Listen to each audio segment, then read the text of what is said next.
अस्सलामुअलैकुम वरहमतुल्लाहि वबरकातुहू। जी दोस्तों, तो Amazon FBA online arbitrage, wholesale या प्राइवेट लेबल, कौन सा बिजनेस मॉडल, सब के ऊपर मैं डिटेल्ड ओवरव्यू आपको दूंगा इंशाल्लाह। और मैं होलसेल और ब्रांड्स डायरेक्ट करता हूं, लेकिन आपको मैं बताऊंगा कि आप किस तरीके से स्टार्ट कर सकते हैं, कौन सा बिजनेस मॉडल आपके लिए बेस्ट है।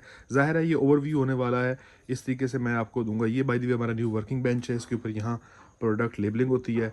यहाँ से उतार के जो मैनुअल ऑर्डर्स हैं वो भी डिस्पैच होते हैं, और जो हमने बॉक्सेस बनाकर या पैलेट्स के ऊपर भेजने हों उनकी प्रेप भी इसी पर होती है। तो मैं होलसेल और ब्रांड डायरेक्ट करता हूँ, लेकिन मैं आपको बताता हूँ डिफरेंट मॉडल्स की डिफरेंट चीज़ें। ठीक है, तो आपने कॉपी पेन संभाल लें। इस वीडियो के बाद आपको इंशाल्लाह डिटेल के अंदर ये आइडिया हो जाएगा कि आपने क्या करना है या आप क्या करना चाहते हैं। Amazon FBA, इसके अंदर दो बिजनेस मॉडल प्राइमरीली हम समझेंगे, private label, wholesale brands direct. इंतहाई इख्तिसार के साथ मैं कोशिश करूंगा।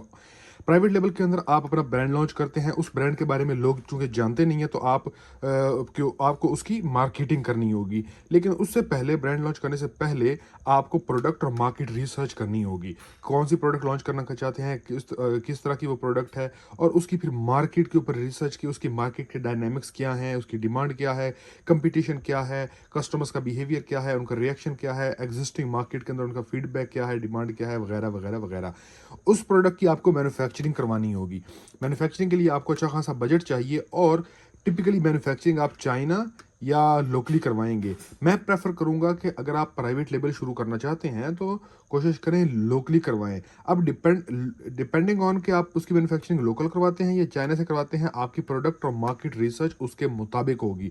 अगर आप यूके और यूएस के अंदर रहते हैं तो लोकल मैन्युफैक्चरर बेशुमार आपको मिलते हैं, लेकिन वो वाले मैन्युफैक्चरर अब नहीं होंगे जो टिपिकल उन प्रोडक्ट्स के अंदर उन प्रोडक्ट्स के मैन्युफैक्चरिंग जिस तरह चाइना में होती है, मैस प्रोडक्शन होती है, या फिर ट्रेंडी प्रोडक्ट्स आपको वहाँ से मिल जाती हैं। इधर आप स्पेसिफिक मैन्युफैक्चरिंग करवा सकते हैं। मिसाल के तौर पे मेरे पास ये एक ब्रांड का कलर का पड़ा है, ये परफ्यूम्स पड़े हैं, आफ्टर शेव्स पड़े हैं, शैम्पूज पड़े हैं, कंडीशनर्स पड़े हैं, क्रीम्स पड़ी हैं। तो ये वो मखसूस चीज़ें हैं जिनके अंदर ऑलरेडी ब्रांड्स एग्जिस्ट भी करते हैं, लेकिन आप अपनी किसी यूनिक आइडिया के साथ लोकली मैन्युफैक्चरिंग की करवा सकते हैं। जबकि चाइना की मैन्युफैक्चरिंग ये एक होल अलग टॉपिक है।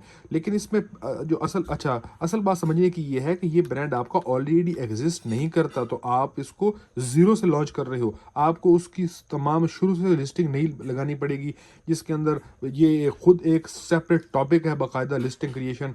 इसके अंदर इमेजेस हैं, उन इमेजेस की पूरी एक साइंस है कि पहली इमेज कौन सी होनी चाहिए, जैसे हीरो इमेज कहते हैं, second, third, fourth, fifth image, हर इमेज कौन सा प्रिंसिपल फॉलो करेगी, फिर उसका टाइटल कैसा होगा, उसके बुलेट पॉइंट्स कैसे होंगे, कीवर्ड रिसर्च आप किस तरह करोगे, वगैरह वगैरह।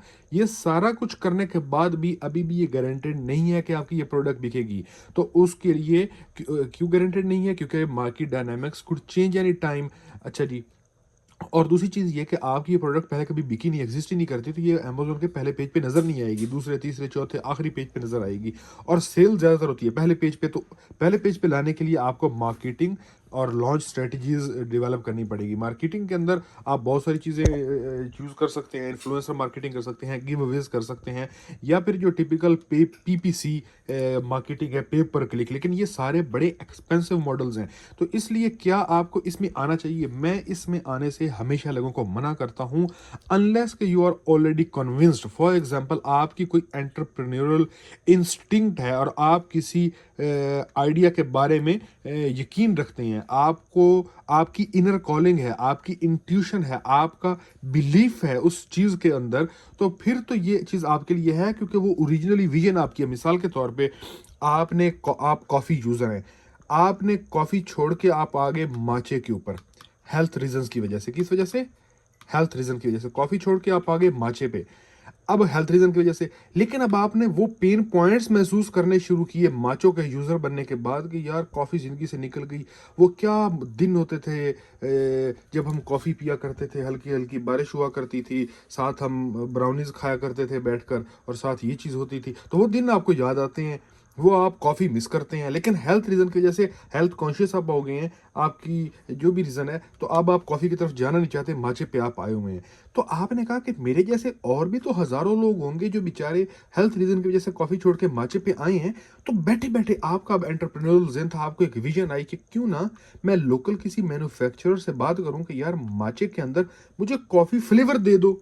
अब इतने हज़ारों, लाखों लोगों को आप अपील कर रहे हैं, उनके पेन पॉइंट को अपील कर रहे हैं कि जो कॉफ़ी छोड़ के आ चुके हैं, माचे पे आ चुके हैं, लेकिन माचे के अंदर मैं कॉफ़ी वाला फ्लेवर के वो लोग जो अभी भी अपने पुराने बीते दिन याद आते हैं, उनको वो बीते दिन जिनको याद आते हैं, तो उनको आप वो बीते दिन याद करा रहे हो। अब ये आपका बिलीफ था, ये विज़न थी, ये एक यूनिक आइडिया था। ऐसा नहीं था कि कुत्ते-बिल्लियों को खिलाने का बाउल है, हर बंदा बेच रहा है। आपने भी देखा ट्रेंडी है, चाइना से पकड़ के मैन्युफैक्चरिंग करा के आपने उसको वो इधर लॉन्च कर दिया, ऐसा नहीं है। तो इसलिए प्राइवेट लेबल करें या ना करें डिपेंड करता है। मैं कहता हूँ मत करें, लेकिन अगर आपकी कोई विज़न है, कोई सोच है, कोई स्ट्रैटेजी है, इनर कॉलिंग है, अंदर से आपकी आवाज़ आती है, किसी चीज़ के बारे में आप बिलीव करते हैं। टॉनी चॉकलेट, अब टॉनी चॉकलेट वालों का क्या फंडा था, आज वो महँगी तरीन चॉकलेट है लेकिन लोग खरीदते हैं। क्यों? क्योंकि उनका वाइब बहुत स्ट्रॉन्ग है। वो क्या, वो अफ्रीका के अंदर उनका वाई ये है कि अफ्रीका के अंदर लोगों पे जो जुल्म हो रहा है, हमने उसके खिलाफ जाना है, हमने महंगी चॉकलेट बनानी है, लेकिन वहां पर लेबल को हम पूरे पैसे पे करेंगे। तो ये टॉनी चॉकलेट का फंडा है कि अफ्रीका के अंदर दुनिया की फर्स्ट एथिकल चॉकलेट कंपनी है हम। तो this is such a strong why, people are willing to pay double the price. इसलिए प्राइवेट लेबल के अंदर मुंह उठा कर नहीं आना। कोई सोच, कोई स्ट्रेटजी, कोई विजन आपकी है तो ठीक है, लेकिन if you could care less about which business model is this, के एफबीए के अंदर चाहे प्राइवेट लेबल है चाहे होलसेल है, हमें इससे घंटा फर्क नहीं पड़ता। हमें यह है कि हमने ऑनलाइन सेलिंग स्टार्ट करनी है, हमें वो बताओ, तो फिर this model is for you. इसके अंदर क्या है, होलसेलर्स के पास आप जाएंगे, उनकी प्रोडक्ट्स, ये प्रोडक्ट्स ऑलरेडी अमेजोन के कैटलॉग में एग्जिस्ट करती हैं, ये ब्रांड आपके नहीं है। ये पेंटीन, ये डेनम, ये एडिडास, ये वर्साचे, ये मॉन्ट ब्लैंक, ये परफ्यूम्स, ये जितनी भी चीज़ें हैं, ये ऑलरेडी अमेजोन पे एग्जिस्ट करती हैं। इनका detailed data about this products exist करता है। आप एग्जैक्टली देख सकते हैं कि महीने में ये 50 दफ़ा बिक रही है या नहीं बिक रही। अगर तो वो बिक रही है तब उसको बाय सोर्सिंग करें, अगर बिकी नहीं रही तो सोर्सिंग मत करें।